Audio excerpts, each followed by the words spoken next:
Today we're going to talk about cold compresses, what they are, how to use them, what they're good for, what they're not good for, and how to make one. What do you use cold compresses for? Oftentimes we use them for injuries to decrease inflammation. An example would be if you twist your ankle and there's swelling that occurs, you can use a cold compress to help decrease the inflammation. A few examples that cold compresses can be useful for are muscle aches and pains, tendinitis, sprains, some types of headaches. You don't need a lot of things. You can use ice or frozen vegetables. You'll need a washcloth, a plastic bag, some water, and a towel. Step 1.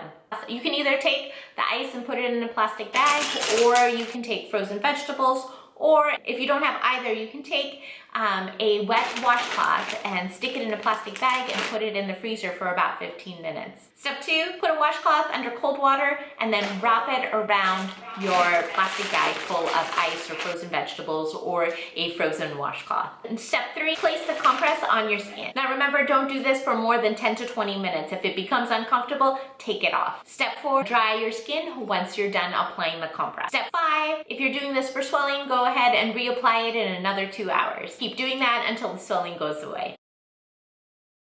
So injuries are usually helped by ice in the first 48 to 72 hours.